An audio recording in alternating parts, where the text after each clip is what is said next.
the City Council meeting for Monday, March 16th, 2026 to order. Would everybody please rise for the Pledge of Allegiance?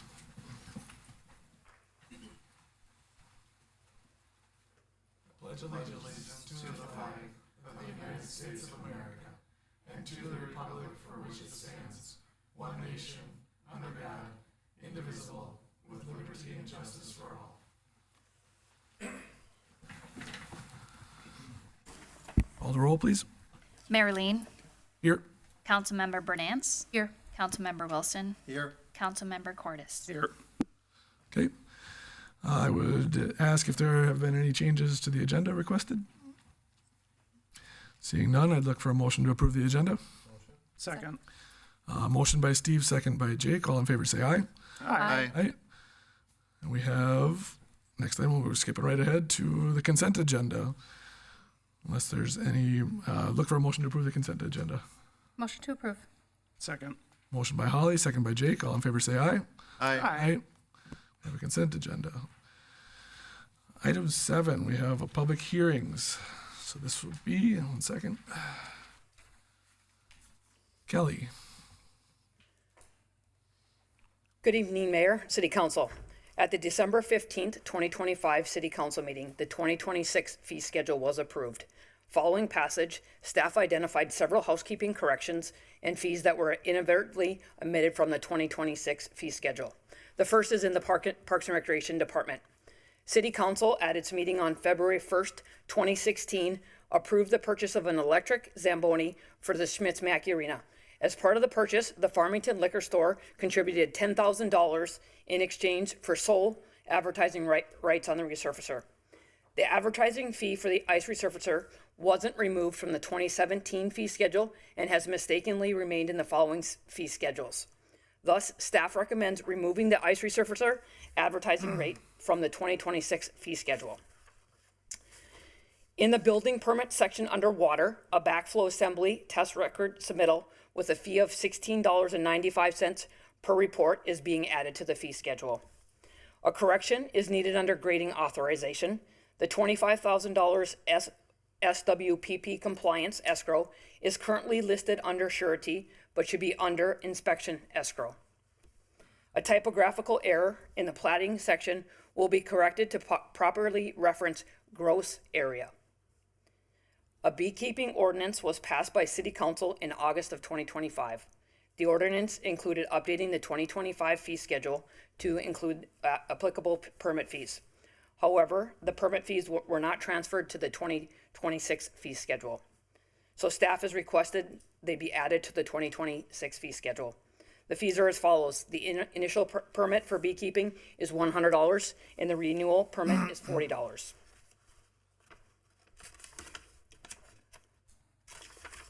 A notice was published in the February 27th, 2026 edition of the Dakota County Tribune for a public hearing to be held at the regular City Council meeting on March 16th, which is this evening. The action requested tonight is to hold a public hearing and pass ordinance 2026 TAC 002, amending charges and fees for licenses, permits, or other city approvals and services for calendar year 2026. Be happy to answer any questions you have, and John as well, and Tony is here as well. Thank you. We'll start with Holly. Have any questions? No questions. I appreciate the cleanup and fixing a few things around some areas. It's important to keep everything where it needs to be. I do not have questions. Jake? I have no questions. Similar, though. Thank you to staff for the clerical updates and cleanup.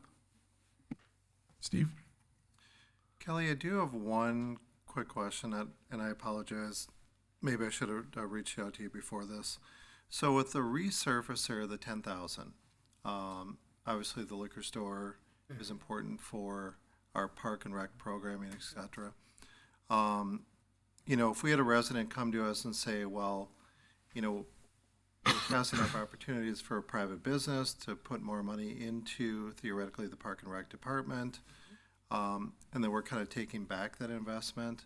What are your thoughts on that, or what kind of walk me through that a little. Yep, so at the ice arena, we have a number of other advertising opportunities. We have signs on the walls they can advertise. We have dasher boards ads there. At the Rambling River Center, we have ads in our newsletter. Here at City Hall in our currents, we have advertising opportunities as well. So there are a number of different opportunities throughout the department. All right, thank you. Okay. I have no additional questions.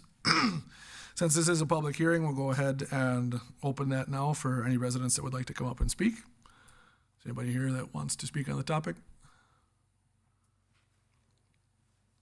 Okay, seeing none, I will close the public hearing and would ask if there's any further discussion then.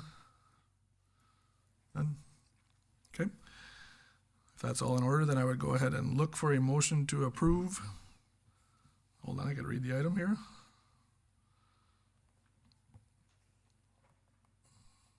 Sorry, still up around.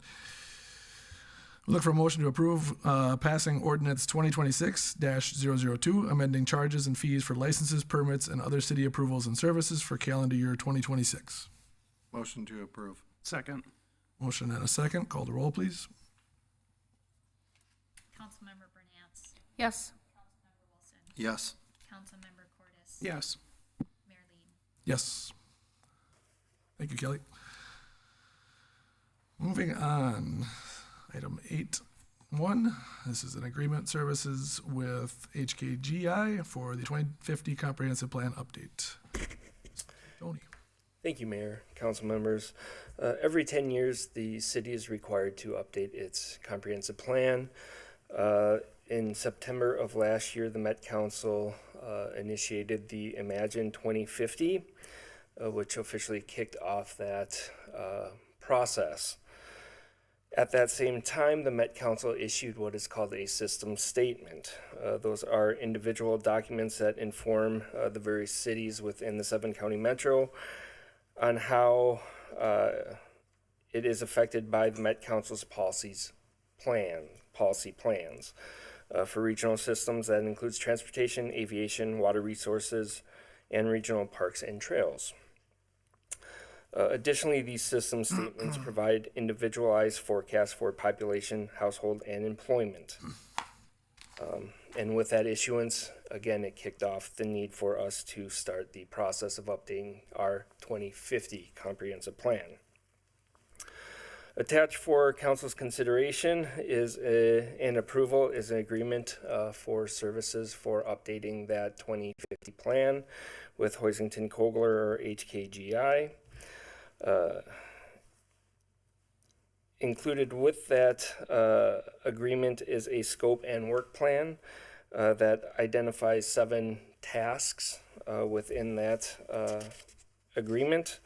The first task is what is called Take the Pulse. This task will include reviewing the Metropolitan Council's Imagine 2050 and how it needs to be incorporated into our plan. Updating the community's existing context, and conduct the initial round of public engagement. The second task is called Shape the Plan. This will include changes to the land use based on such things as projections and goals and policies. It also includes the second round of public engagement. The third task is Prepare the Plan. At this time, a full draft of the 2050 plan will be prepared and presented to Planning Commission and Council. The third and final round of public engagement will also take place during this task, and a final draft of the plan will be created based on the Planning Commission and Council review and the community engagement that was previously held. The fourth task is to seek approvals. This is where public hearings will be held at the Planning Commission, present the plan to the City Council, and then seek approvals to distribute the plan to the affected and adjacent jurisdictions and agencies. The fifth task is to distribute the plan for 6-month review. Assemble an electronic version of the plan for distribution to the affected and adjacent jurisdictions and agencies. Submit the plan to the Met Council for a preliminary review. It summarizes comments received and presents the revised plan to City Council. In order for you to authorize the submittal of the plan to the Met Council for formal review. The sixth task is to facilitate Metropolitan Council review. Again, it's to prepare and submit the plan to the Met Council for formal review and revise the plan as needed to address completeness issues identified by the Met Council. And then the last task, number 7, is adopt the plan. This is seeking the final adoption of the plan by the City Council following approval by the Met Council. Budget impact, the budget for the work to be completed through those 7 tasks is not to exceed $110,000. The work is proposed to be spread over the next 3 years with the following expenditures per year. That would be $70,000 in 2026, so this year, $30,000 in 2027, and $10,000 in 2028. As part of this, staff is also requesting an amendment to the 2026 budget for professional services within the planning department budget. The 2026 budget allocated $50,000 for professional services to the planning department. As indicated above, the HKGI services has budgeted $70,000 for 2026. This would require adjustment of $20,000 to the 2026 budget. The amounts for both 2027 and 2028 will be reflected in the budget process as we move forward. Therefore, the action that is requested this evening is authorize the following actions. 1, signing of the attached agreement for services with Hoisington Kogler Group Incorporated for 2050 Comprehensive Plan Update. The agreement accounts for work already completed as part of the recent Comprehensive Plan Amendment. 2, amending the 2026 budget to include an additional $20,000 to the professional services line item in the planning department's budget. Any questions? Thank you very much. I'll start from Steve's side this time. So Tony, I wasn't here for the 2019 adoption. At that time, did we feel like we had a pretty good swath of public engagement, business community, farmers, residents, neighboring communities that might be interested, for example? We did, but with this, I think it's still important to do the updated engagement. Yeah, I agree. Yeah, so as we walk through it, I mean, certainly any opportunity to really expand and have as many opportunities as possible. I would even argue that, if residents have comments online, they We'll have an online put presence. their name and all their relevant demographics, but that might be a good way to do it too. Absolutely. All right, thank you. Jake? Really simple question, Tony, having not gone through this process before in this role, is it typical for a city of our size to outsource this type of work to a firm like HKGI? It is, yes, sir. Thank you. Holly? I really don't have any questions. I have done a lot of work on the background of comprehensive plans. I guess the biggest thing, just reiterating the fact that this is a non-negotiable. We don't have an option to participate or not participate in this. This is a requirement of us. The only question that I have is the discrepancy between the 50 and 70,000. Is that just what we had estimated this to be, and What we had- HKGI came back being a little bit higher? Correct. And then the next follow-up to that would be, is there, once we set this in place, is there any opportunity for 27 or 28 to change, or is that part of the agreement and therefore those numbers, dollar numbers, are also set in stone at this point? Those are the numbers that we anticipate needing to have in Okay. those years. All right, that's all I have. Well, just to add on to yours, HKI did our last They did. zoning amendment too, so they are comfortable and familiar with the content of. They've been through it a few times now with our. Yeah, and I don't have a problem with HKGI. I just wanted I'm to just verify to that. advertise that out. This is consistent with the same contractor we've used for this in the past as well. To kind of piggyback on Steve, I think is just my only statement is it's not so much a question to you, is just, right from the start, it's take the pulse, right? So now is your time when you want to get involved with our comp plan, what the city looks like in 2050. Seek out that engagement, seek out that public input. This is where you get to have your voice heard. And so I would encourage you to take advantage of that at every opportunity. So Amy, can I do these as one motion, or does this have to be two separate actions? Okay, so then I would look for a motion to authorize signing of the attached agreement for services with HKGI for the 2050 Comprehensive Plan Update. The agreement accounts for work already completed by HKGI as part of the recent Comprehensive Plan Amendment. So moved. Second? Motion by Holly, second by Steve. Is that a roll call, or can we do all at once? Call the roll. We'll do them slowly. Councilmember Wilson, Yes. Councilmember Cordis, Yes. Yes. Yes. And then I would look for a motion to amend the 2026 budget to include an additional $20,000 to the professional services line item in the planning department's budget. Motion. Second. Motion by Jake, second by Holly. Roll call. Councilmember Cordis, Yes. Mayor Lean, Yes. Councilmember Bernance, Yes. Councilmember Wilson. Yes. Very good. And Tony, looks like you're staying up here for item 9.1, which is the preliminary plat and preliminary planned unit development approval for the development known as Sawyer Glen. Thank you, Mayor, council members. Yes, before you this evening is the preliminary plat and preliminary PUD, along with the rezone and comprehensive plan amendments for the Sawyer Glen development. Lennar is seeking review of those items for the Sawyer Glen development.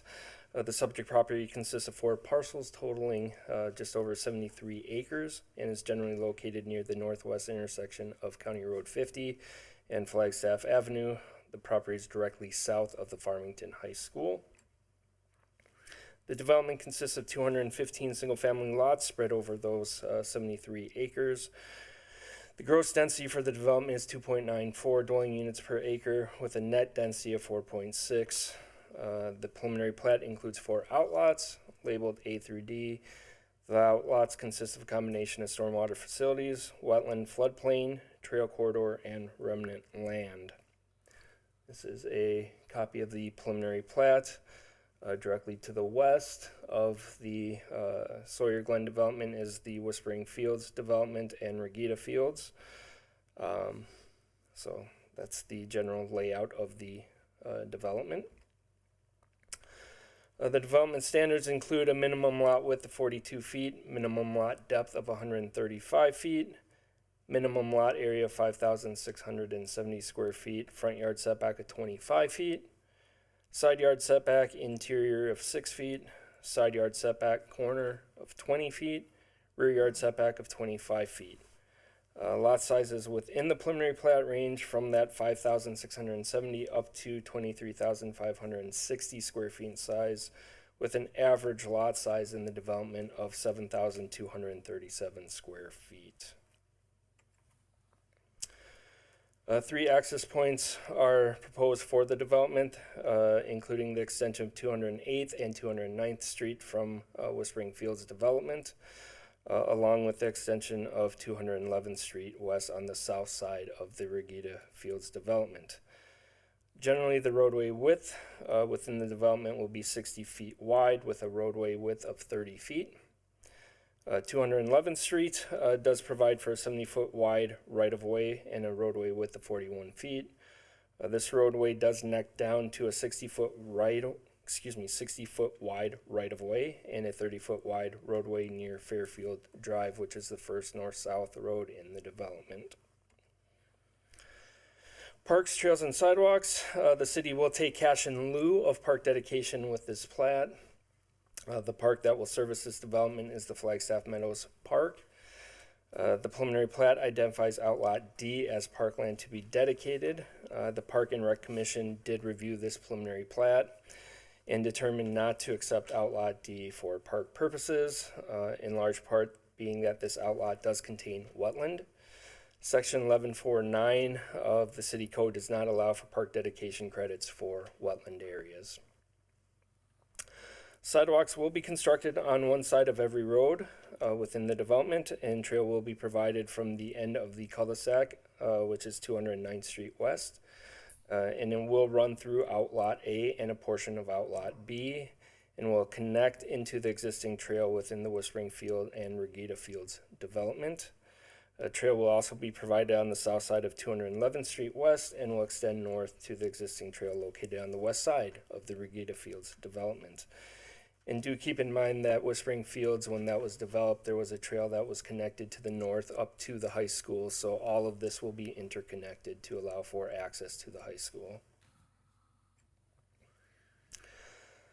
Sawyer Glen is proposed to be a planned unit development to allow flexibility with bulk standards within the R2 zoning district. The requested changes are reducing the minimum lot area to that 5,670 square feet, where a typical minimum is 6,000 square feet, reducing the minimum lot width to 42 feet instead of the typical 60 feet, increasing the building coverage percentage for lots to 45%, which is typically a maximum of 35%, and increasing the minimum front yard setback to 25 feet versus the minimum is typically 20 feet. Rezoning, the parcels that currently make up the Sawyer Glen development are zoned A1 agricultural. The developer is requesting the parcels be rezoned to R2 low medium density residential. The R2 zone allows for a density range between 3.5 and 6 dwelling units per acre. The net density for the Sawyer Glen development is 4.6 dwelling units per acre, so it falls within that requirement. Comprehensive Plan Amendment. 3 amendments to the 2040 Comprehensive Plan are being sought with this development. The Comprehensive Plan, as the council is aware, is a guiding document for the city and is an expression of the city's vision for the future. Comprehensive Plan amendments or changes do occur on a semi-regular basis and are fairly common and or normal.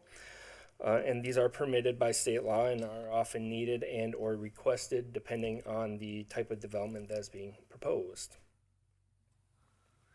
The first amendment is to the future land use. Currently, the northern 2 parcels are guided medium density residential, so they're that orange color. The southern 2 parcels are guided as low medium density residential. The northern 2 parcels must be redesignated to low medium density residential on the future land use map. This would be in line with the proposed rezoning. So literally just looking at the northern 2 parcels. MUSA staging. The northern 2 parcels are currently shown receiving MUSA in 2040. The southern 2 parcels are currently shown receiving MUSA in 2030. The anticipated MUSA staging map, which is shown here, must be amended to show all 4 parcels with MUSA designation of 2020. And then the last amendment is to the development staging map. The northern 2 parcels currently have a development time frame of 2030 to 2040.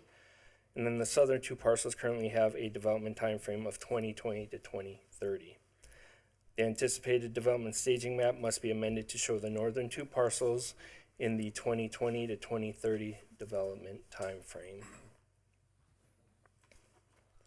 The Planning Commission did review the preliminary plat, preliminary planned unit development, rezoning, and comprehensive plan amendments at its regular meeting held on March 10th. And recommended approval of all the items with a 5-0 vote. Therefore, the action that is requested this evening is approve the following actions by 3 separate motions. Number 1, adopt resolution 2026 TAC 023, approving Sawyer Glen preliminary plat and preliminary planned unit development subject to the following conditions. A, satisfaction of all engineering comments, requirements including plans for grading, stormwater, and utilities. B, approval of the rezoning of a portion of the Sawyer Glen development area from R3, medium density residential, to R2, low medium density residential. And C, approval of the comprehensive plan amendments to land use, MUSA designation, and development staging timeframe by the Metropolitan Council. The second action is to pass ordinance 2026 TAC 003, amending Title 10 of the Farmington City Code, the Farmington zoning ordinance, rezoning the development known as Sawyer Glen from A1 agricultural to R2 low medium density residential. And then the third item is adopt resolution 2026 TAC 022, approving the 2040 comprehensive plan amendments to the future land use guidance, music staging and development staging for the development known as Sawyer Glen. All right, let's start with Holly tonight. Do we have a representative here from, we do, Lennar, perfect.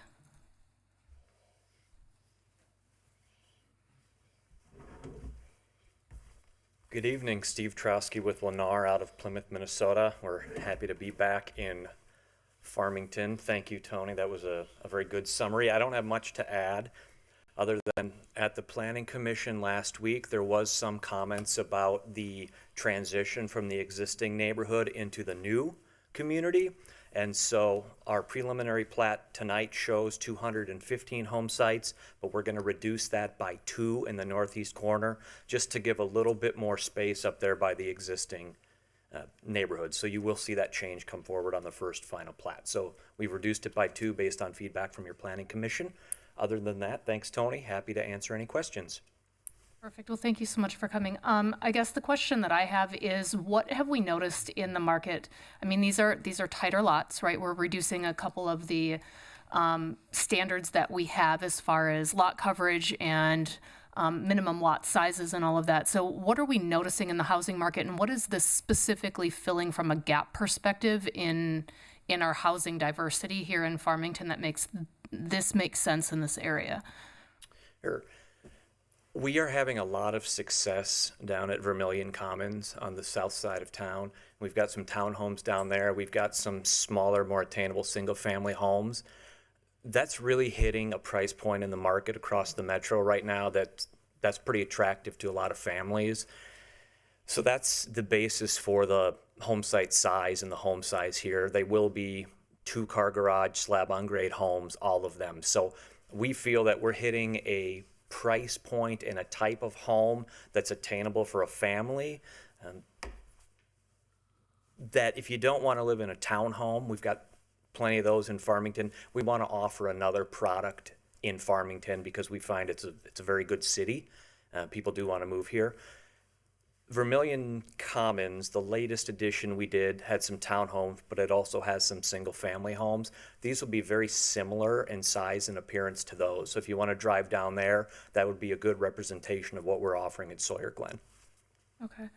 I might have another question at the end, but I will see what's coming up here too. When we're looking at access points, just because of the high school's proximity and the fact that it looks like we've got 3 access points, does anybody know what we're expecting from a traffic impact sort of situation in this area, and what that looks like coming up to that interesting turn going on to 50, plus now these 3 points, plus the high school? Yeah, Mayor and council members, after this preliminary plat was submitted, the city was approached by Lakeville and Dakota County. They want to construct a direct connection to County Road 50 along the border. And I don't know if Tony can point that out, but in the southwest portion of the development site. So a lot of that traffic, which would be going on 211th and other access, and then taking rights to get to County Road 50, would have a future full access at that location. That literally came up after we received the preliminary plat. So that roadway would not only, the future phase of the plat would be amended to make a roadway connection, but that roadway would not only serve this new neighborhood, but also would provide an opportunity to have another connection to the Ardmore development, which only has 1 access currently with all those units in there. And at the same time, it would provide access to future commercial development in Lakeville on the north side of County Road 50. Dakota County strongly supports a new full access roadway connection, which meets their access spacing in that location. And the 2 cities, in addition to discussing the roadway with the county, were also, as a result of activities in both Lakeville and Farmington, will have to do a floodplain letter of map amendment, a conditional letter of map amendment, or map revision, a CLOMER or LOMER. And we're in the process of developing a joint powers agreement to have that a joint effort between the 2 communities. So that was a very positive development that came up after this had been submitted. So all that traffic that would be going south on Flagstaff and making a right or a left would have a direct connection, not going through the neighborhoods to the east. Okay. So that update, how far into the neighborhood are we expecting that to go? Is that just hitting? Where is that hitting? That would extend up to that lot right there, and then there'd be a connection to the east into Sawyer Glen, and a potential connection to the northwest to that Ardmore, and then to the south that would serve the commercial development in Lakeville. Okay, and how, just for the purpose of understanding it more easily, I think I can see it on here, but the U-turn that is required now when you're going south on Flagstaff, you can't make a direct left turn, so you've got to make the right and then you've got to U-turn back. That's about halfway in the middle of where this development is, so that new road actually falls further east than that. Is that accurate? West, The sorry. new road, yes, further west, it would be, so all the traffic from Sawyer Glen that wants to get out to County Road 50, whether they're going east or going west, would have a direct connection closer than going east to Flagstaff. Okay. And that would be a future full access at that location, and that's why it's there, because based on access management guidelines for the county, that's where it lands. Okay. All right, I appreciate that. I think I'm good for right now. Do you want me to come back to you? Maybe. Okay. Jake? Holly actually asked two of the questions I had written down. One of them was similar products that we could go take a look at. So thank you for letting us know. It'd be very similar to Vermilion Commons. And then my question about the traffic. Other question that I just thought of, because of the proximity to the high school, there'd be no need to stage or use the high school property for any reason during the construction timeline. I think that was asked at the Planning Commission, but I can't remember. We have a little bit of grading on the southwest corner of the property, directly north of Sawyer Glen. School board has given Lennar approval for that Okay, temporary grading. That would be the only impact we'd have. thank you. Any other questions? Nope, none for me. Steve? Steve, thanks for being here. So, how many different housing styles do we expect to see in this area? I mean, is it going to have kind of a diversity of look, or is it going to kind of all look about the same? I know you referenced, I'd kind of like to hear you kind of describe that, if you could.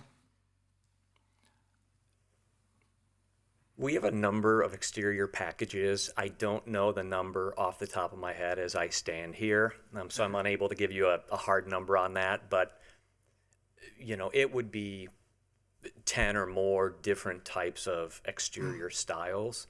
Okay. All the homes would be relatively the same width on the 42-foot wide home sites, and then a 2-car garage. So they're all going to have a very similar envelope, but the exterior package that the resident picks when they purchase the home, I don't know what that number would be, but we do have several options. And we do try our best, the people who are better at aesthetics than I am, try to make it so that the same home package isn't, you know, on either side of a home. So you'll never have more than one of a type in a row. Got it. So I'm looking at one particular parcel. It might be in neighborhood 6 on the 209th Street West cul-de-sac, kind of on the far left. Lot number 40, for example. So, I mean, one thing about this development is you pretty much have lot sizes between 6,000 and 24,000, which by itself makes it interesting. But obviously those are probably going to be pretty different price points. So based on your kind of market, you know, what Lennar has built in different communities over time, you got like lot 39 or lot 40. Lot 39 backs up to 3 properties, lot 40 backs up to 4. is that noted by residents who are, is that a tougher sell for those bigger lots when you're backing into, 4 different properties versus true R1, for example, or if they were all R2, same dimensional, one backing into one?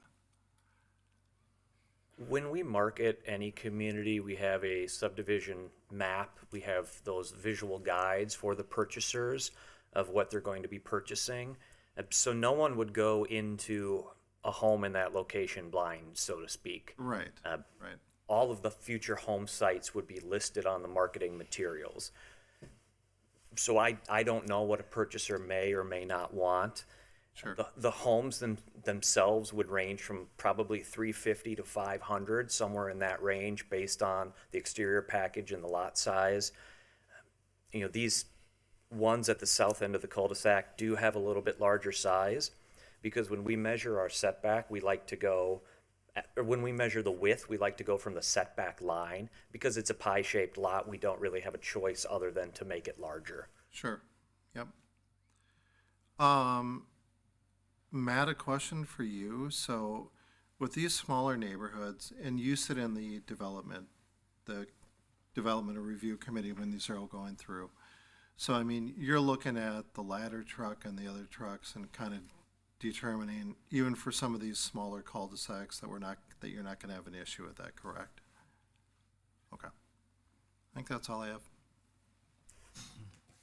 I think I probably want to back up to the road a little bit. Thank you, John. That's actually very helpful. It's probably one of the things I was worried the most about. But just so I kind of understand, I mean, if you look right on this paper, how this backs up to Ardmore right now, I'm struggling to kind of see what the connection route would be there to connect into Ardmore without displacing some homes, right? Mayor and council members, that would be correct. They estimate that they would probably have to take 2 lots out of the Lakeville development to make a road connection there. But my understanding, based on Dakota County's comments, is their access to the west on Cedar Avenue may be even more limited in the future. So the city of Lakeville is very intent on providing another way out. Right. I would note that with that north-south connection directly to County Road 50, we would not require the developer to extend the roadway all the way over to 211th. Okay. Because there's a lot of roadway, and including a significant portion outside of the plat limits that right now they're proposing to construct. So we would not require that to be constructed with this County Road 50 roadway connection. Okay. I'm just kind of curious how they plan to kind of hit in there. With them, I mean, I'm a little surprised that they want to say a full access for how much debate we've had to have about the Flagstaff in 50. Is there any conversation there about longer term plans for what Flagstaff in 50 looks like then? Because the right in, right out was kind of a 5 to 10 year holdover, is how I understood that when we voted on it back in the day. Yep, Mayor and Council, that was really an interim safety improvement. That was not a permanent fix for Flagstaff. Talking to the county, apparently Lakeville and Dakota County have been planning some changes to their access just west of our border. There's an access to a large business on the south side that once this full access is put in, they'll be required to reroute their driveway over to the full access location. So it all fits in with the big picture of quarter-mile spacing on full access. They haven't talked much about Flagstaff because they've got an interim safety improvement, and we have nothing developing to the south. We have nothing developing to the northeast at this point. So those improvements tend to happen when development occurs. Okay, so this wasn't part of like a County 50 discussion, more so than just Lakeville development on 50 over there. So 2 separate kind of discussions. That's correct. And in addition to that, Dakota County, there's a portion of CSAH 50 that narrows down as you head west and get closer to Cedar. They plan to make that section transition so it looks the same as the portion to the east, so there's not that lane drop before you get to Cedar Avenue heading westbound. That's good. I think you had already asked my question about the trail. It's good that that's connected to it. So I think that's probably every question I would have too. Okay, this is gonna be a mouthful. Let's see. Let's do these separate actions here once I get back up to the top of my list.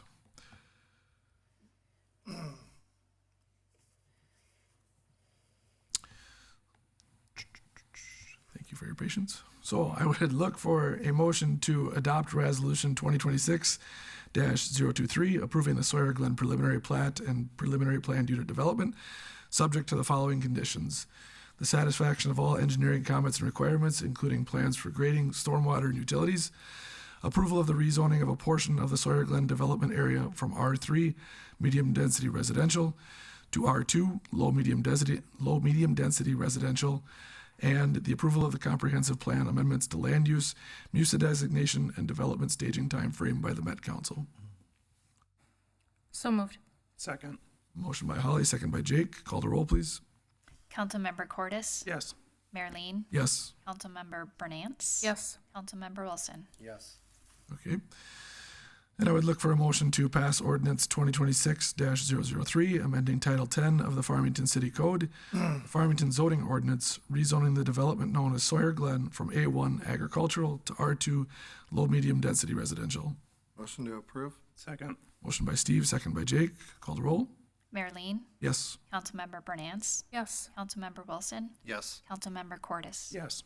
And I would look for a motion to adopt Resolution 2026-022, approving the 2040 Comprehensive Plan amendments to the future land use guidance, MUSA staging, and development staging for the development known as Sawyer Glen. So moved. Second. Motion by Jake, second by Holly. Call the roll. Councilmember Bernance? Yes. Councilmember Wilson? Yes. Councilmember Cordis? Yes. Mayor Lean? Yes. You guys are giving me a reading test tonight. All right. New business, 11-1. Thanks, Kelly. Looks like this one's Kelly. Thank you, Mayor. Staff regularly looks for and is notified of funding sources to complete the projects in the approved Rambling River Park Master Plan. And we were waiting for this opportunity as we applied for it last year. The Legislative Citizen Commission on Minnesota Resources, also known as the LCCMR, recently announced funding opportunities for projects of all sizes that address several priorities, including education and outdoor recreation, and that aim to protect, conserve, preserve, and enhance Minnesota's air, water, land, fish, wildlife, and other natural resources. The LCCMR reviews applications and makes funding recommendations to the Minnesota Legislature from the Environment and Natural Resources Trust Fund, the ENRTF. Approximately $121 million is available from the ENRTF for projects beginning July 1st of 2027. There is no minimum or maximum request amount. However, all applicants requesting funds for pre-design, design, construction, or renovation of a building or trail are required to provide a match of cash or in-kind of at least 25% of the total cost to complete the project. During the Rambling River Park master planning process, public and stakeholder engagement showed a strong desire for trails and more facilities to support popular events within the park. Trail improvements were ranked as the highest priority. Improved restrooms were ranked as the second highest priority. Parks and Recreation team did make some improvements to the existing restrooms in 2024. New restrooms were ranked as the fourth highest priority. Additional restrooms are needed to support popular events at the park. During the stakeholder engagement for the master plan, a meeting was held with Dakota County Office of Planning.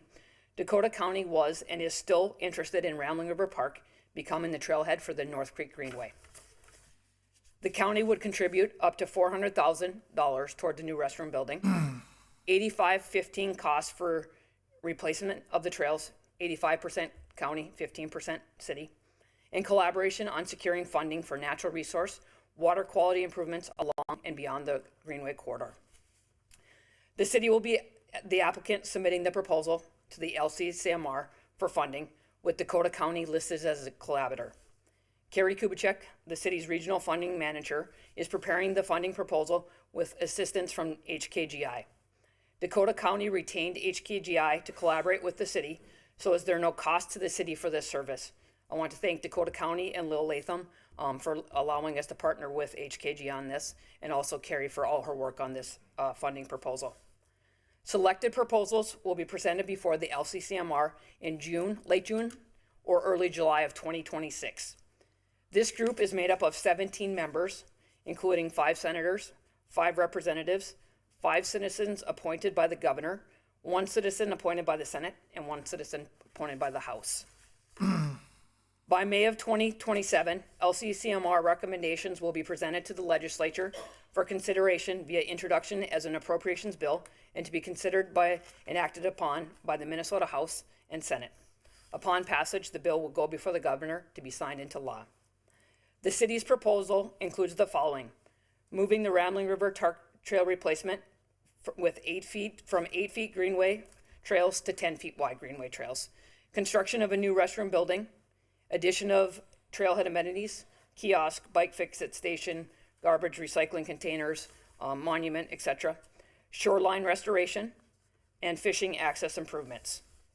HKGI is estimating the total cost of the project with contingency will be $2,793,505.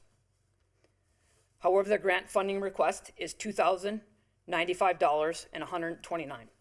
The 25% match required for the project proposal is $698,376. Dakota County and the City of Farmington would pay for the match if the project were funded. If the proposal is funded, a determination will be need to made regarding the city's share of project costs. The current plan is to utilize funds from the Parks and Trails funds. As mentioned earlier, we submitted this project last year as well. Unfortunately, you don't receive feedback on your proposal. They received over 400 applications last year, so they don't provide any feedback. This year's proposal, we added more information regarding natural resources, restoration, and fishing access.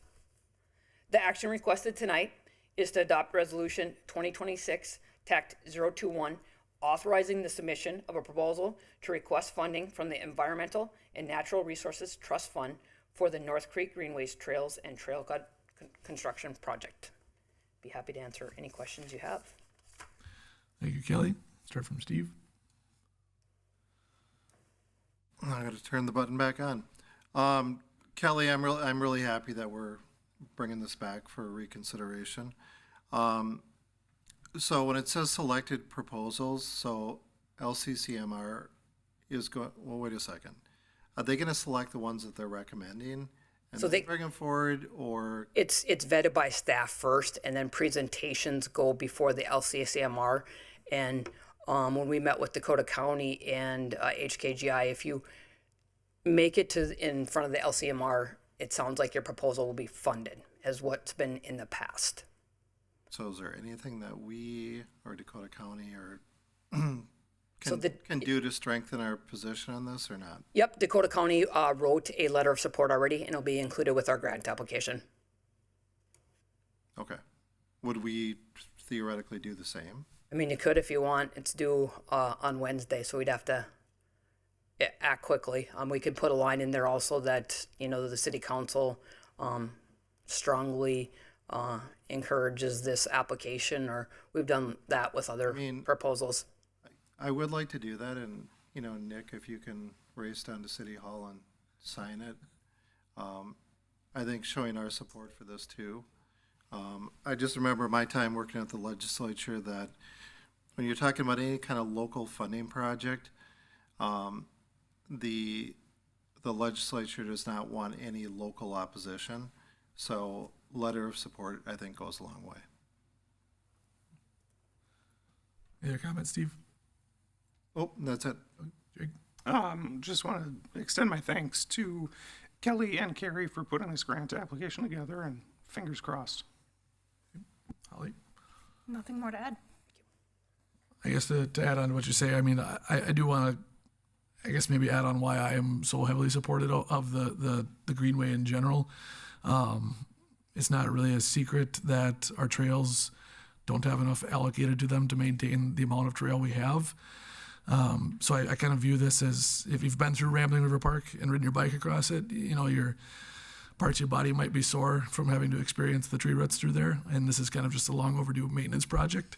So on the surface, it looks kind of like a net new project, but I don't really view it that way. This is kind of long overdue maintenance, and it's a way to get it at a heavily discounted price for Farmington. So I couldn't be more enthusiastic about the project. And like I said, I will happily write that letter for you, Steve, and sign it and send it on the way. I mean, Nick, you actually don't have to. Kelly can write the letter. And you can. We can write it. I mean, I'd prefer to write it myself. You can write it. Okay, with that, this one we look for a motion to adopt Resolution 2026-21, authorizing approval for the City of Farmington to request funding from the Environmental and Natural Resources Trust Fund for the North Creek Greenway Trails and Trailhead Construction Project. Motion to approve? Second. Motion by Steve, second by Jake. Call the roll, please. Councilmember Wilson, Yes. Councilmember Cordis, Yes. Mayor Lean, Yes. Councilmember Bonance. Yes. All right, 11-2, designation of acting mayor for the remainder of 2026. This one Mayor and is Lynn council. tonight, I think, Take that item. in lieu of Shirley.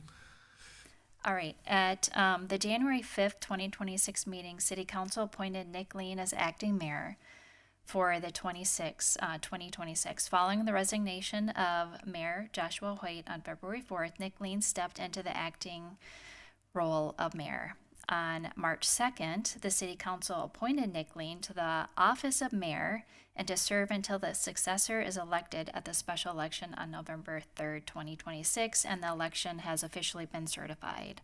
The City Council is now asked to designate an acting mayor to serve effective immediately for the remainder of the calendar year 26. The City Council bylaws state that the acting mayor shall be appointed annually on a rotating basis in the absence of the mayor. According to the bylaws, the acting mayor is selected as follows. In an even number year, the member serving their fourth year of term who received the second most votes when elected. Nick Lean served as the acting mayor in 26. In an odd number year, the member serving their third year of term who received the most votes when elected. Holly Burnett served as acting mayor in 25. However, the bylaws do not include any information concerning the appointment of acting mayor after said acting mayor has been appointed to the office of mayor. Staff recommends, based on the rotation schedule above, Councilmember Jake Cordis will be recommended for appointment to the acting mayor in 27. Jake Cordis received the most votes in 2024. Therefore, staff recommends that the City Council appoint Councilmember Jake Cordis as acting mayor effective immediately and through 2027 appointment. If appointment, the effective date for acting mayor Jake Cordis will be March 16, 2026 through December 31, 2027. So the action tonight is requested to make a motion to appoint Councilmember Jake Cordis as acting mayor for the remainder of the calendar year 26 and through 27, appointment as acting mayor effective March 16th through December 31, 2027. Thank you. Start with Holly for questions. I guess my only question has to do with whether or not we feel that an update that actually handles this is something that's worth considering in future. While I would personally not like to go through that step-by-step process any more than absolutely necessary, I would be absolutely thrilled with a laid-out version of that. So that's the only thing that I'd have to add. Otherwise, nothing more. Jake? I agree with what Holly says. I think this is the second time in the last 3 or 4 years an instance like this has come up where the acting mayor has either resigned or been elevated to the office of mayor. So I think having this in writing would be helpful. And I think it's just also important to point out that this is the same process we followed. I think it was in 2024 when the acting mayor resigned and then that office Correct. had to be filled. Yes. Steve? No questions. Okay. I don't have any questions. I just want to tell you, Jake, and more importantly, your wife, that I have no surgeries planned this year, so you should be safe for this year at least. Bridget thanks you. I will look for a motion to appoint Councilmember Jake Cordis as acting mayor for the remainder of calendar year 2026 and through his 2027 appointment as acting mayor effective March 16th, 2026 through December 31st, 2027. So moved. Second. Motion by Holly, second by Steve. Call the roll, please. Councilmember Cordis, Yes.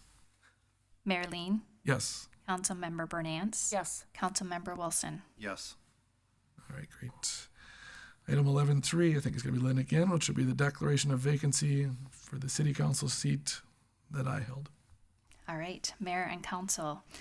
I bring to you tonight the declaration of vacancy for City Council seat for Nick Lien. On February 4th, Mayor Hoyt submitted his resignation, creating a vacancy, and at the March 2nd, 2026 City Council work session, the City Council discussed options and the direction for filling the mayor vacancy. Later that evening, at the March 2nd regular City Council meeting, a motion was made to approve and appoint acting Mayor Nick Lien as mayor. So with that, Mayor Lien has vacated his City Council seat, and which leaves an opening. So tonight, we are asking you to make a motion to declare the City Council seat previously held by Nick Lien vacant and direct staff to open the application process for interested residents in accordance with the proposed timeline. And I have included the timeline, but I'll just cover that again. Starting tomorrow, on March 17th, there will be an application online that can be printed out and filled out and brought into City Hall. The application period will be from March 17th to March 30th, and the application will close at 4 p.m. on March 30th. Council interviews are tentatively set prior to the work session on April 6th, and our council appointment is planned for April 20th. Thank you. Holly? No questions. Okay. Jake? No questions. Steve? None. All right. I have no questions. I would look for a motion to declare the City Council seat previously held by myself vacant and direct staff to open the application process for interested residents in accordance with the proposed timeline. Motion to approve. Second. Oh, sorry. Mr. Mayor, if I could interrupt, I would suggest that the motion be amended to adopt Resolution 2026-20 so that the resolution is officially adopted. It affects the same thing, but just procedurally to officially adopt that resolution. It's a resolution, okay. Can I back that up then and reread that? Okay. I would look for a motion to adopt Resolution 2026-020, declaring a vacancy on the City Council seat. Motion to approve. Second. Motion by Steve, second by Jake. Call the roll, please. Mayor Lien, Yes. Councilmember Bernance, Yes. Councilmember Wilson, Yes. Councilmember Cordes. Yes. Thank you. All right, citizen comments. Comments are a time for anyone to address the City Council on matters not on the agenda. Comments from speakers must be informational in nature and may not exceed 5 minutes. The City Council will not engage in discussion or debate in those 5 minutes, but will take the information and issue a response to those requiring one by the next council meeting. When you come up to the podium, state the city or township that you live in. As part of the protocol, it is unacceptable for any speaker to slander or engage in character assassination or discuss personnel complaints at a public council meeting. As such, speakers will not be allowed to identify city employees either by name or position, or to identify any other person by name during the public comment period. If one does, their comments will be deemed done. Please address your comments to the council as a whole. If decorum cannot be maintained during a speaker's time, the council will recess to allow decorum to be restored. Upon return from recess, citizen comments will resume, provided order can be maintained. If order cannot be restored, the meeting may be adjourned. Is there anyone who would like to speak tonight?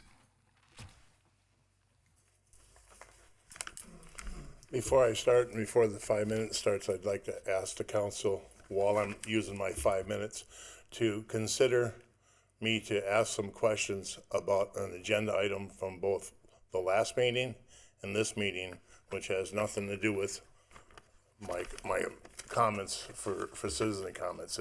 Those are agenda things that we couldn't talk about that I now have questions about.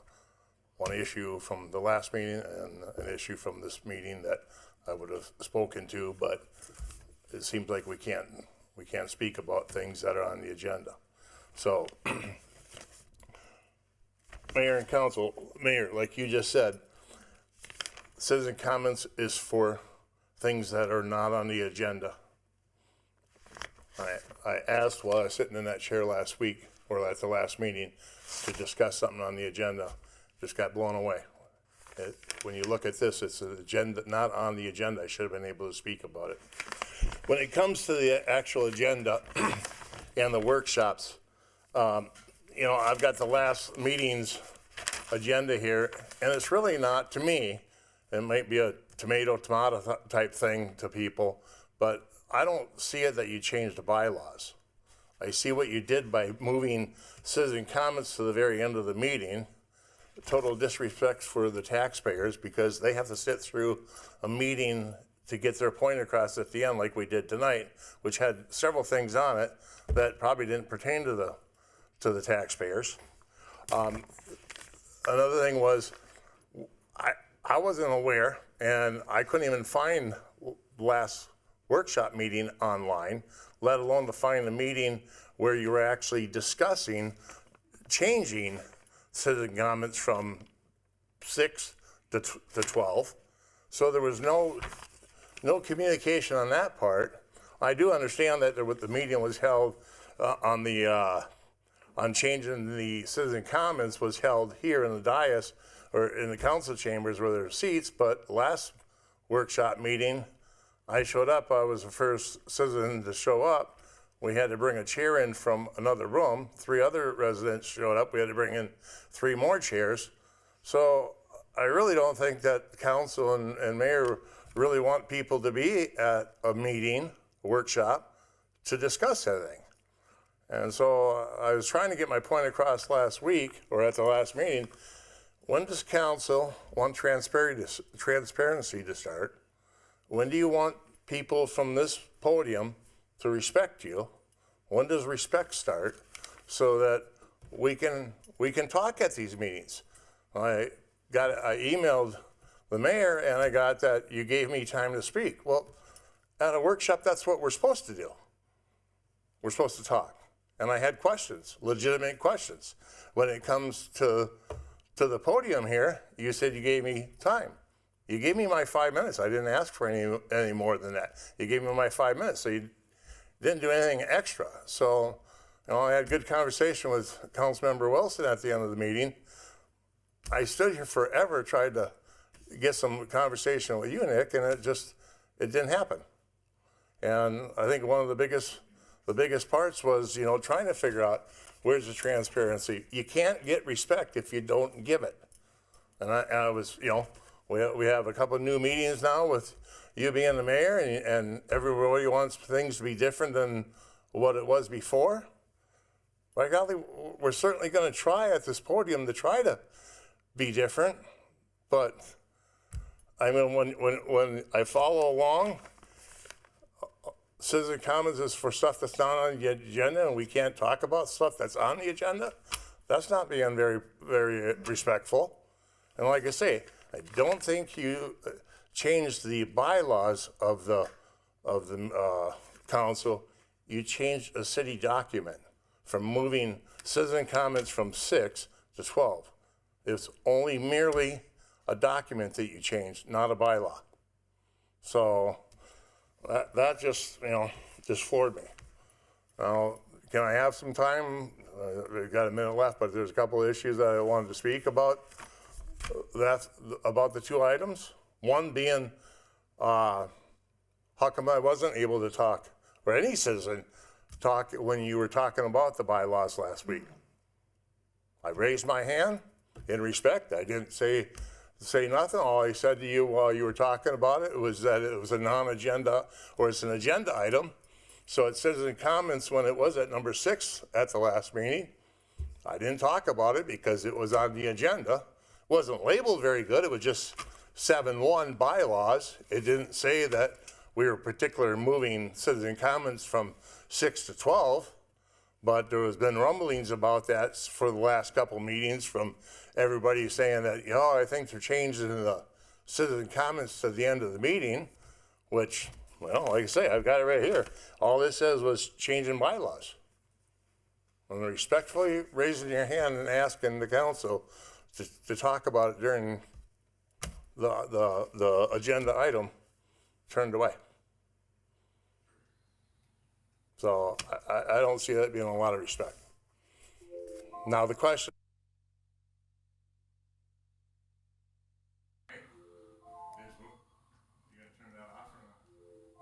I don't control that, David.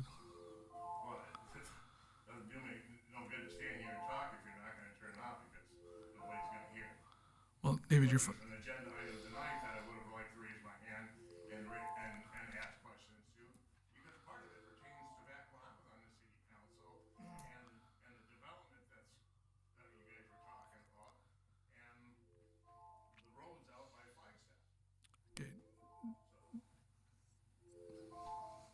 good? You better have, I think you need another workshop. We need to figure out how you want to be transparent, how you want to be respectful of the citizens. And like I say, making citizens sit through a whole meeting that doesn't pertain to them isn't in their best interest either. Thank you, David.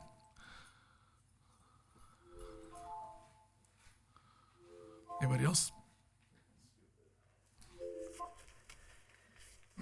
I'm Kathy Johnson. I live in Castle Rock. I have considered myself a Farmington resident for 48 years. I got the Farmington Current this week, and here on page 9 is the trout fishing in the Vermilion River, which is a gem of a river, truly it is, that flows through Farmington. And it's one of the few designated trout streams in Dakota County. I think you may not be aware it's even more distinctive than that, in that from my research, there's only 2 naturally breeding trout streams that are close to metropolitan areas in the United States, and the Vermilion is one of them. And it's a great recreational opportunity for Farmington residents. Much of the river has public access. Where I live on the south, close to the South Branch, I see cars parked down there in the season, fishermen. They won't be able to do it in the future, though, because it'll be fenced in, because the South Branch of the Vermilion flows right through the data center property. To me, it seems kind of ironic that the city promotes the Vermilion River as the only designated trout stream in Dakota County, big asset, but it will get damaged, as it has happened in other communities that have had data centers constructed close to waterways. And I know tract promises otherwise, but that's not the reality that's happened in many situations. And plus it'll be fenced, so the section where I see people fishing, they won't be able to walk there to fish at all because they can't get on the other side of the fence. It just seems to me like I don't want to end up like Hanover, Virginia, where Tract is building a huge data center. They drained wetlands, and then they exchanged that by purchasing land to other places to make up for that wetlands. Well, if you drain wetlands, as will happen during the construction or the dewatering during building a foundation, for example, that will affect the river. Explain to the trout why the river's dried up. Oh, come back in 2 or 3 months when the construction's over. We don't want to be like Beaver Creek, Wisconsin, where a data center is causing the streams that runs through their neighborhoods to go from dry to flooding in the yards, according to what's going on at the data center. Through my contacts with Trout Unlimited, I found out that the South Branch is the branch where the natural breeding of trout takes place. The North Branch is stocked. And so what you're doing is taking a federally, I don't know about the laws of protection, but as I understand it, it's a protected river.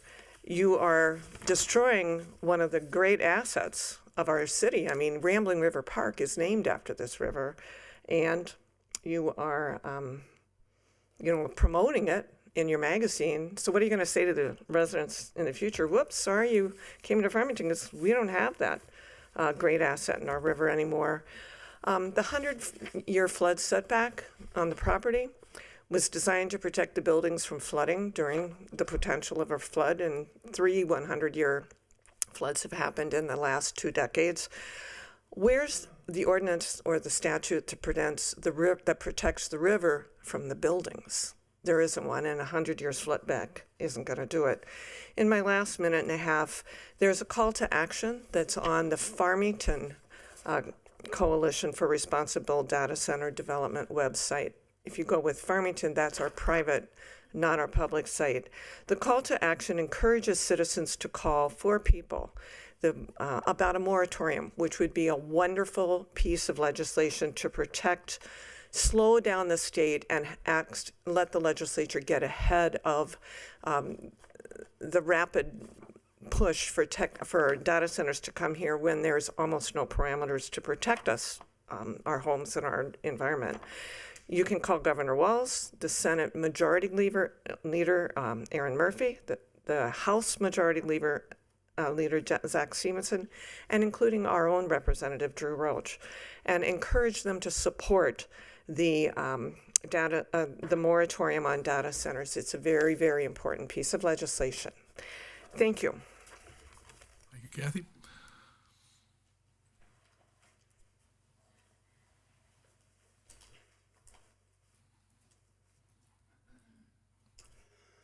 My name is Mark Pearson. I live on 225th Street in Castle Rock Township. I want to raise some long-term planning concerns about the proposed data center project. My concern is not about the technology itself, but about whether we may be committing permanent land use to infrastructure whose underlying storage technology is likely to change dramatically over time. To understand the scale of these facilities, it helps to understand why modern data centers contain so many drives. Hard drives and storage devices fail regularly at large scale. When you operate hundreds or thousands of drives, failures happen every single day. Because of that, data centers are designed so that when one drive fails, the system can rebuild the missing data. They do this through redundancy. In some cases, the data is stored 3 times. The important point is that a large portion of the hardware inside modern data centers exists specifically so that the system can rebuild storage devices when they fail. Researchers are currently developing extremely dense archival storage systems using 5-dimensional crystal storage, also called laser-written quartz glass. A single 5D quartz drive can store hundreds of terabytes of data on a drive roughly the size of a current portable hard drive. And the storage system is stable for billions of years, unless it falls into a volcano. The future storage systems could achieve far higher density in a fraction of the physical space currently required. If this trend continues over the next 5 years, the space required for a data center like this could shrink dramatically, potentially cutting land use requirements in half or more every few years. As the need for physical space decreases, operators are likely to stop operating certain centers or relocate data to fill their remaining facilities efficiently. This could leave our community with farmland permanently converted for a facility whose scale may no longer be necessary, while they move data elsewhere or require concessions to continue operating. This raises an important question for our community. If the physical footprint needed for storage continues to shrink, are we committing farmland to a facility that may require far less land than anticipated? And what assumptions are we making about tax revenue? Within a few years, the operators of this facility may be in a position to demand concessions or incentives to keep it here, because the land is already developed, but the need for such a large facility will be shrinking. When we make decisions that permanently change the landscape of our community, it's critical to consider not just today's technology, but the trajectory of the industry over the past 20 years, and where it's likely to go in the next decade. History shows that storage systems continue to grow denser and more efficient at an astonishing rate, a fact that should factor in heavily into any decision about rezoning agricultural land for a project of this scale. Thank you. Thank you. Anybody else?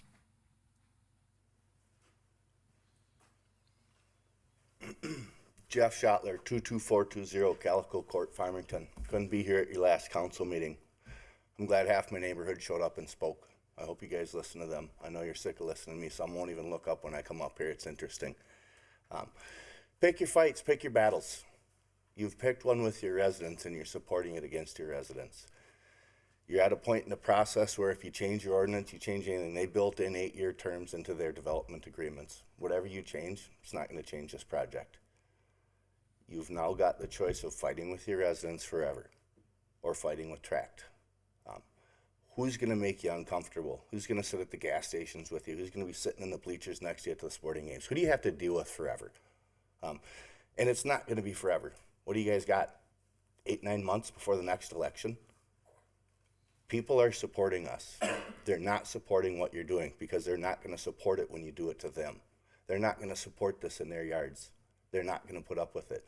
We're the first step. If you continue to do it to us, they know it's going to happen in every other chunk of land available. Do you think Lennar is going to want to build a second phase of their development when you put a data center right next to it? Because that's what happened with our neighborhood. Within a year of the last home being built in our neighborhood, you proposed this. Do you think that Lennar would accept that? I don't think they would. Well, why are we supposed to accept it? The deviation from the comp plan, come back out to my house. Go to Meta again, take a look at it, and then come back out to my house. Come sit in my yard again. All of you besides Jake, no names, you weren't here yet. Come to my house. Come take a look at it. Come have these conversations with me. I had a 21-minute conversation with somebody from the developer today. They called me, unscheduled, unannounced. They called me. You guys ain't called me. This is my 26th time standing here. Why aren't you here to work for the people that voted you in? The same people that are gonna vote you out. What's the point in fighting with us? How uncomfortable does it need to get? Are you waiting for us to become mentally unstable? Are you waiting as this project grows for our aggression to grow, for our anxiety to grow? I mean, what are we waiting for to make a difference? You've been advised not to talk. I've been advised not to talk. I'm sure Tract was advised not to talk. You're our elected officials. Figure something out. Come talk to us. Make something happen. It's only going to get worse from here on out. It's only going to affect you guys as much as it affects us. And do you think that we're going to sit here and be pushed out of our homes and not have permanent hard feelings towards each and every person that supports this? And staff, you're involved in this too. When you've got an entirely new council and mayor up here, how appreciative do you think they'll be of some of the things that are being done to us as residents? We residents make up this town. We are Team Farmington. My daughter goes to this school. My wife works in Castle Rock. Half my day is spent in Farmington. We are part of Farmington. Treat us like it. We deserve to be here. Till then, it's only going to get worse. You know, it's getting worse for us right now. We had tree surveyors there the other day. Got to have a good conversation. It's not to see what they can save for trees. It's to get a quote to clear cut this place. They're not looking to see what they can save. Now we've got no trespassing signs there, 2 feet by 3 feet. Says we're daily patrols. We're under 24/7 surveillance. And these are in residential. It's just starting. As their aggression grows and this development progresses, so will ours. You're pushing us out of our homes and you're putting us into a place where we don't feel safe anymore. So do better. Thank you, Jeff.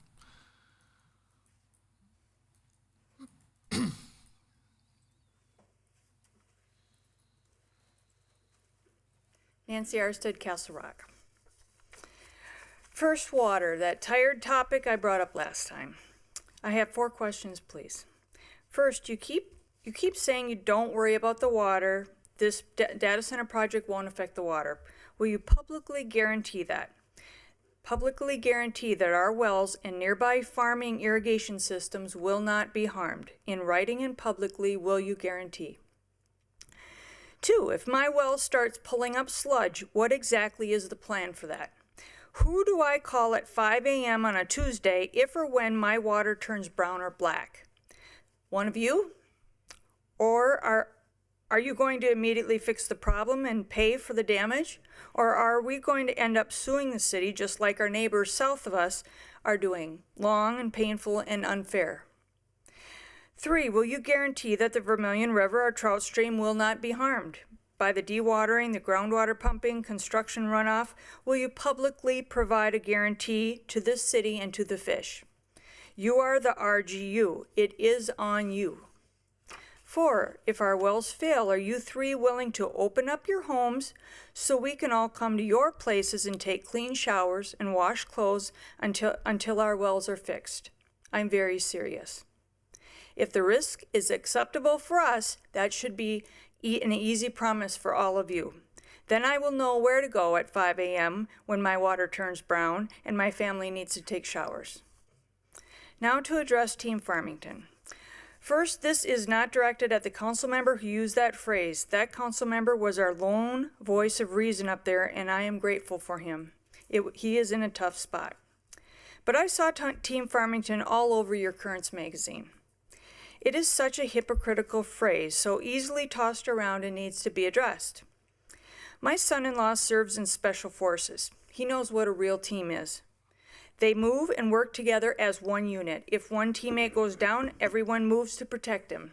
He is willing to risk his life for his teammates. No one is left behind, no one is sacrificed. That is a team. In Farmington, you chose to become a team with Tract. You have been the opposite of a team with your residents. You sacrifice thousands of people on the east side of town. We pay the price for the perceived benefits of others. That's opposite of a team. One of you up there admitted this in an email to staff the day he voted yes, November 4th, 2024. He wrote, "Legacy. This is a decision in which there are winners and there are losers. We cannot escape that fact, and to pretend like people aren't going to be impacted is to improperly invalidate those residents' concerns. But the question has been posed at one point at how we wanted this decision to be viewed in terms of our overall legacy as mayor and as council. I believe this question was intended to drive us against being in favor of this project, but it has had the opposite effect on me. 10 years from now, I refuse to look back at this decision and say I had an opportunity to help the city and begin fixing a problem that a vast majority of our residents have been voicing for years. But more importantly, to help my children have a better education and future opportunities, and I was not willing to do it. Think about what that means. That's not a team. That's not, I will risk my life for yours. That is, I'm willing to risk your life and your quality of life for me and mine. That is the exact opposite of a team. Completely opposite. Another email from one of your city staff said to the other, quote, "Let's go data center dollars in a grocery store. We should get statues." She wanted statues, expecting glory while ignoring the suffering being imposed on others. That is not a team. Team Farmington is a fake, false phrase that hides selfishness. That is why we scoff at it. I just needed to explain that. Please do not extend the Platford Tract in May. Make them renegotiate, amend the PUD, fix the MUSI code so projects like this go in industrial areas, not next to people's homes. Right now, your legacies will not be remembered as Team Farmington, rather that you were willing to abandon and sacrifice your residents for yourselves and for others. Not a team. Thank you. Thank you, Nancy. Anybody else?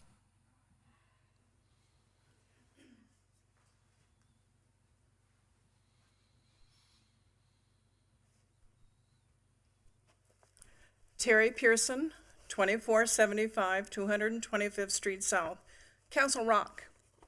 Okay, I got the Farmington, the glossy brochure, and it talks about water efficiency rebate grants.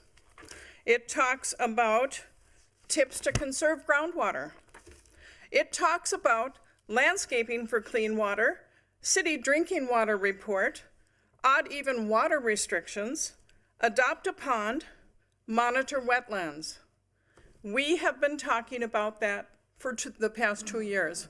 We're very concerned about water, and I believe we're being treated like, what is the phrase? Redheaded stepchildren. Please listen to us. Thank you. Anybody else?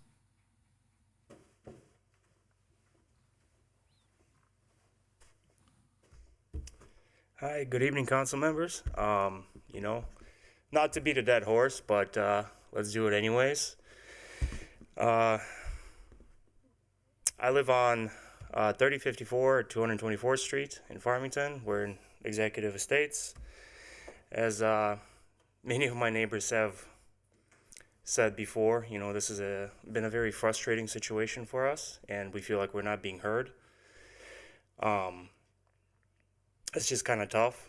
I come here to speak every once in a while, and I have kind of a moral dilemma because I am in construction. I am an electrician. I have built these things before, so it has financially benefited me to do this. But at the same time, when you have buildings of this scale being built next to houses, it's just not okay, And I understand that we're in the middle of a lawsuit, so you guys are kind of tied, hand-tied and whatnot, so we can't really make decisions on this. But, we got to keep hammering this point home to you guys that this isn't okay, and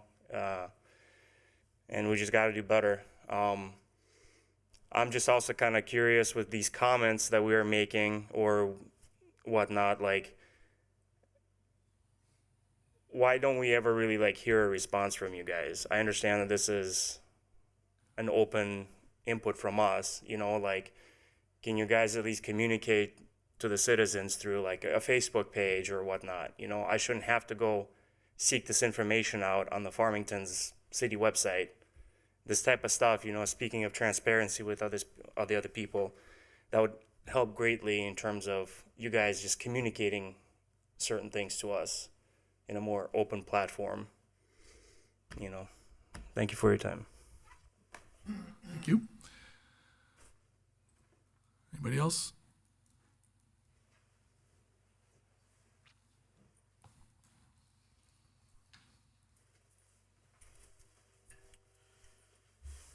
Mayor and Council, Nate Ryan, good citizen of Farmington.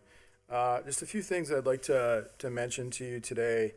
So I've been up here, you know, maybe as many times, maybe less, maybe more times as Jeff. It's been a long time.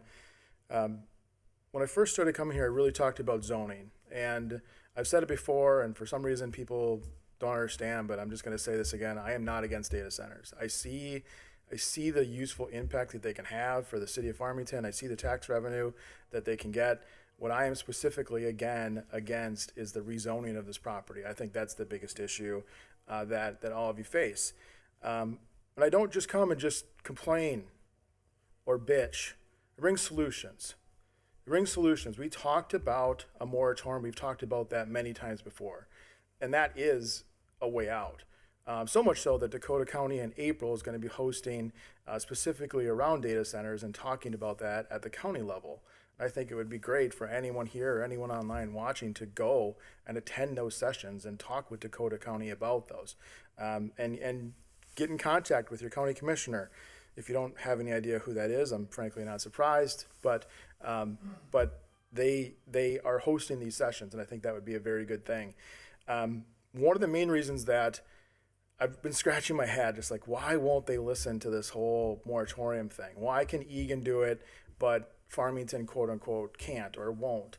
And it's not because you're in a lawsuit. You can do a moratorium and be in a lawsuit. You don't have to choose one or the other. And with that is I think that in preparing for something else, I came across what Jeff was talking about, and specifically that section, it's number 5 in the development agreement. And that number 5 states that the land use controls sit as is for 8 years. When I was researching and kind of understanding that, I was working on a session to testify in front of the Minnesota House Committee, and that was against NDAs for municipalities. If y'all hadn't signed that NDA, specifically staff hadn't signed that NDA, and those documents would be publicly available.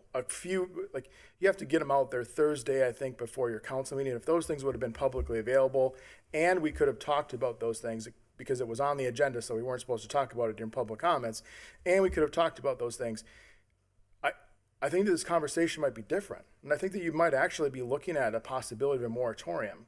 My guess is that your attorney, and attorneys are like, listen, you signed number 5. Like, you did that. You signed those things. And that's, if you did a moratorium, even if you did it because you signed number 5, that project wouldn't be impacted. And you have hundreds of years of experience, I've been told, with your staff. If all that experience was there, then why the heck did they suggest that you sign that particular statement? That number 5 in that developer agreement is a problem. And it's a problem because the solutions that, no matter what any of us bring, you're stuck. And maybe your staff got out negotiated. Maybe they overlooked it. And I'm not here to point fingers. What I'm here to say is, gosh darn, how can we move forward and resolve the zoning issue? A few things around that zoning issue with mixed use, commercial, industrial, some of those things, one of the biggest things in, this fallacy that there's not going to be hundreds of generators. Well, sure there are, hundreds. Then the largest commercial generator available today, so there's 750 megawatts, produces 3 megawatts under like 95% load, 3. I'm not super good at math, but if I take 250 or even 200 and divide it by 3, or take 700, excuse me, because it's going to be 705 megawatts and divide it by 3, that's a problem. And that's hundreds and hundreds of generators. So it's not like we're just pulling these facts out of thin air or some type of fallacy. These are the things. And then where are you going to put the stuff?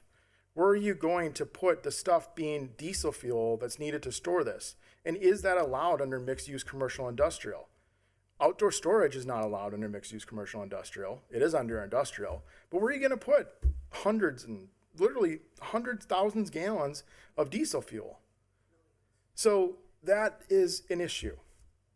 And I think that there are ways out of this if you truly want to get out of them. If you truly want to think, let's just take a step back. I have more to say. Thank you, Nate. You could make a motion and say, hey, if you've got something more to say, you can give me 30 more seconds. You can give me 45 more seconds. That's a possibility. Is anyone willing to do that? 45 seconds. That's all I ask. 45 seconds more. Is anybody else looking to speak tonight? David didn't even ask.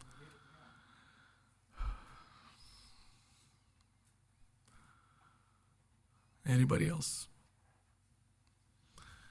Okay, seeing none, we'll move on to roundtable. Amy. Thank you, Mayor, members of the council. I wanted to make kind of a general statement about a couple of the issues that were raised during public comment. To the extent that specific people talked about environmental concerns, I just wanted to remind the council that on February 26th, the plaintiffs in the lawsuits against the city filed a second amended complaint in the lawsuit. And this time they added claims related to the Minnesota Environmental Rights Act, or MARA. So I just wanted to let the council know that because of the new claims, that makes it more difficult for the council to be in a position to talk about environmental issues, because the city council has to protect the city's legal position in the lawsuits. I know that's not a popular stance, but it is still the advice of the litigation attorneys that you follow kind of a standard procedure in when a city is in litigation, and that is you don't talk about the issues that are raised in the lawsuit. So if you have questions about the claims that are included in the second amended complaint from the plaintiffs, I can arrange for the litigation attorney who's appointed by the League of Minnesota Cities Insurance Trust to meet with the council under attorney-client privilege to talk to you about those issues. And if you have any other questions that I can answer, I'm happy to try to do that. Thank you. Holly? So in case if anybody missed the memo, we had a ridiculous amount of snow in the last 24 hours, and I just want to extend my heartfelt thanks to the drivers and the city staff that were out in the wee hours of the morning, and again in the not so wee hours of the morning, and then again in the afternoon, doing the jobs that they did so that people could get in and out safely. I know that is a high stress, low sleep, lots to do sort of situation, and both as a council member and a resident, I am very, very grateful to those that are involved in that part of keeping Farmington up and running and safe and all of the good things that are happening. Also, I actually want to talk just a quick second about the vacancy. I am hopeful and excited to see residents who are interested in engaging further in their volunteerism and time dedication to the community to step up and submit applications. I would love nothing more than to field so many that I don't know what side of the room they are all coming from, because that could be a best case scenario for everyone. So hopeful to see that, and as Lynn already pointed out, that they're going to open tomorrow and close at 4 p.m. on the 30th. And so from my standpoint, just excited to see that. That's all I have. Thank you. Jake? I'd just like to echo Holly's sentiments and thank the plow drivers and everyone who was out keeping our streets safe. John, if you would extend that thank you to your crew, I know we would all greatly appreciate it, because we appreciate everything that they do during the minor and major snow events and everything in between. Steve? I want to thank Lynn for doing a lot of work to keep the transition to move to a, having Nick move over to mayor and then to get everything moving. So I appreciate everything you're doing there. And then I'm going to take a quasi left turn. Hopefully the humor will be appreciated. But I do want to thank our city staff who puts these together. I know that there's been a few criticisms of maybe the information in there, but it goes out to every resident. I think there's a lot of great information in there. It's designed to allow the average resident to become more engaged in the community. Now, outside of the comments that were, or outside of the pages that were referenced, if you go to page 19, you're going to see my photo. So I'm looking at this because I got nominated for Kiss the Pig, and of course I'm quite excited about that. So, based on some of the comments tonight, it kind of might be like a high school yearbook. So I had like those paper high school yearbooks. So you might put a heart around it, or you might scratch it off and go, I don't like this guy. And either way is fine. But before you make the mark in the book, drop $20 for either me or the other folks, in the can at the liquor store, at the local grocery store. Oh my gosh, I can't believe I said that. At the local retail stores. Wow, that's going to be on South Metro Scoop. Yep. I can feel it right now. No, at the Quick Trips, Holidays, gas station. Bottom line is this all goes to the Rambling River Center. I would love to win. I don't care if you mark up the book. It's okay. I've got a pretty hard shell. But either way, find your favorite candidate and donate. And again, I really sincerely want to thank our staff that puts this together. It's a lot of work. There's a lot of really, really good programs in there. I know Kelly's department in particular, and our communications department, spends a ton of time putting these together. So take a look at it. There's something in there for everyone. All right, thank you.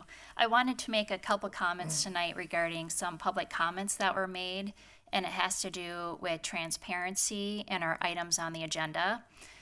Just to make it clear, if people are listening and wondering where our agenda is, if you go to our City of Farmington page, the main page, there's a button halfway down that says Agendas and Minutes. If you click on that, you click Proceed to a site, and you get sent to another site where it lists all of the meetings. And if you click on that meeting, you can see all of the items that are on the agenda. There are links under each item that it gives a council memo to explain what's being approved or not approved on the agenda. So I just want to reiterate, on February 17th, we did have a city council work session, and we did discuss the public comment. And on the March 2nd, there was an item that was under new business that was pulled to, or under consent that was pulled to new business that we discussed in detail at that meeting about the bylaw changes, which were approved. And that's how they were changed at that next meeting as tonight. So that's all I had. Thank you. Thank you, Lynn.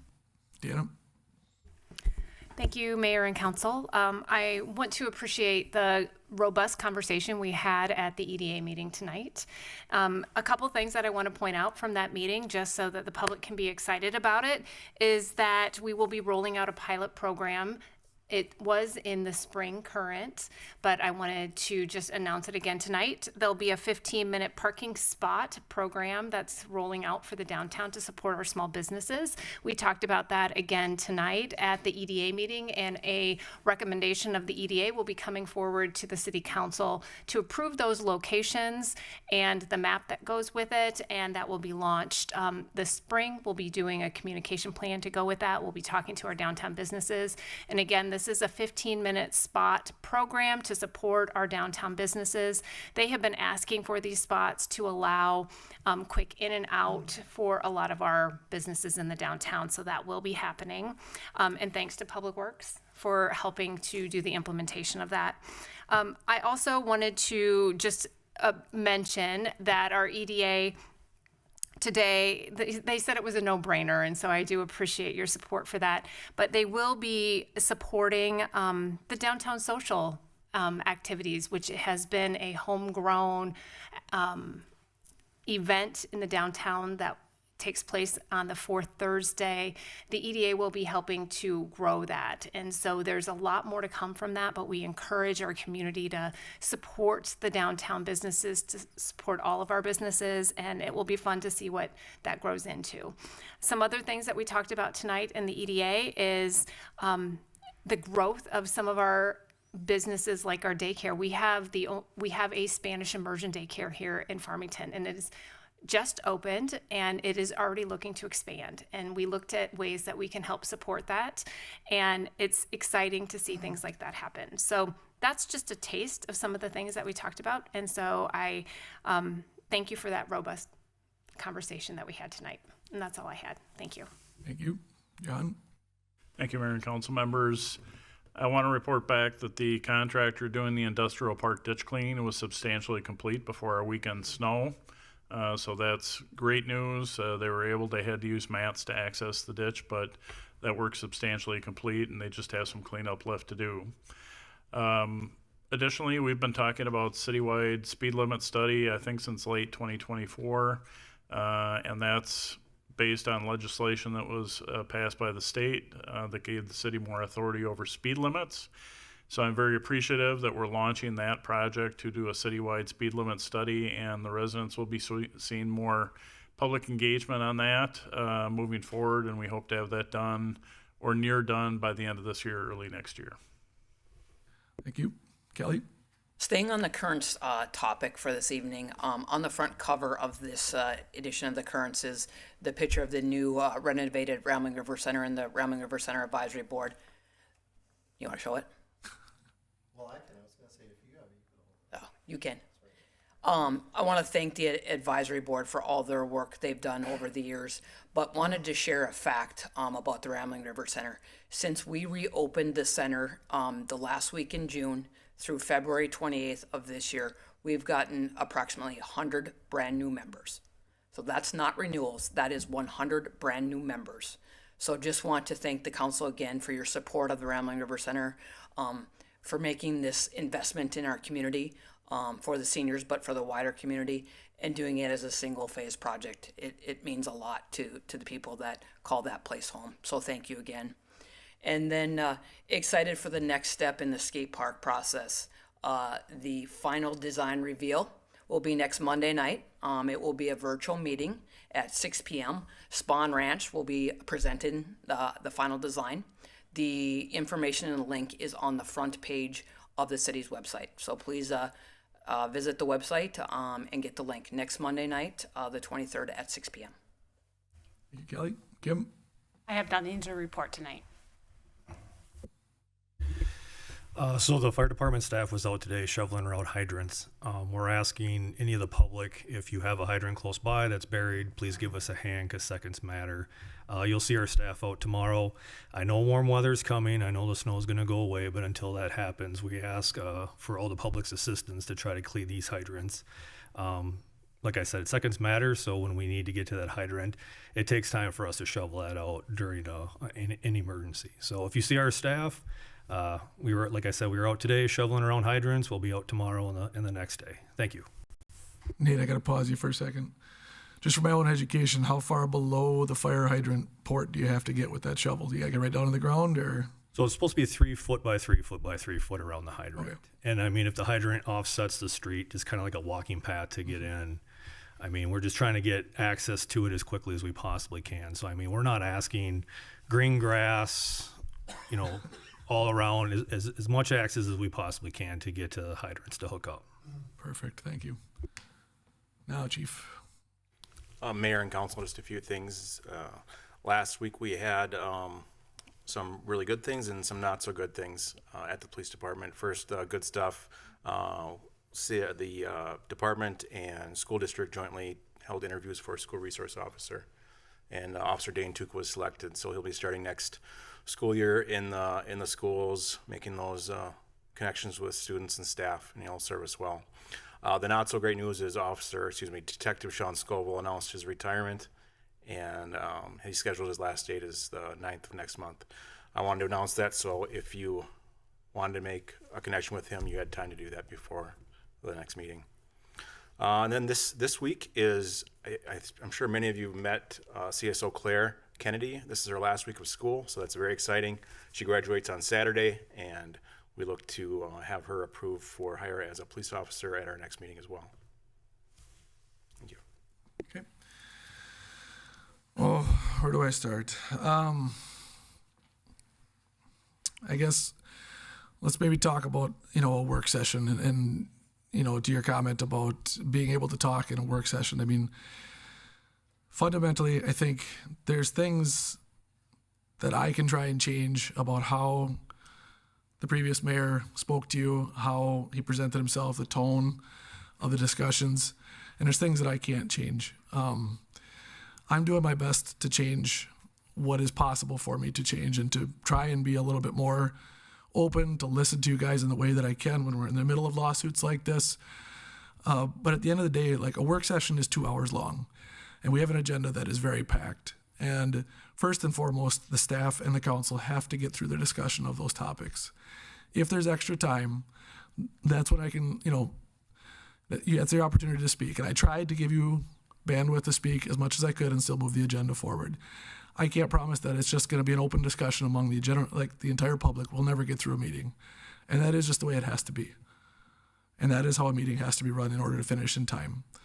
So if you're going to view me as bad or not talking to you or not transparent, I can't help that part of it. That's just the way a meeting is run. And that kind of goes for here too. I'm going to say what I said 4 weeks ago. I don't think we solve any problems, me trying to talk down at you or you trying to talk up in this group setting. Someone's going to say something that's just not right or just that little bit off, that we pick it apart in a group setting.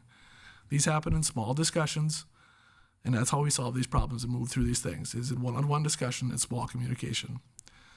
And I will try my best to do that part differently than what Josh did. That's all I can offer right now. To try and do that, I mean, I've tried to talk of a ton of different ways. For right now, I'll say I can at least commit to Mondays and Fridays, Monday before council meetings. I will sit in that office right across the hallway for the hour or two before the council meeting. You can come in there, talk to me one-on-one. There's not gonna be a lot that I can say back to you without, legal advice, but I can at least listen to you. You can vent at me. Say whatever it is you want. Say what your ideas are, say what your frustrations are. I'm here to listen to you. You can call me, you can email me, you can go through those channels. I am not gonna get involved in Facebook arguments. I'm sorry. That is not the place to have those discussions, and I will not budge on that one. Productive conversation doesn't happen on a city Facebook page or a community Facebook page that is moderated by different people. We have official channels. We have a city Facebook page. We have a newspaper, and you can call me.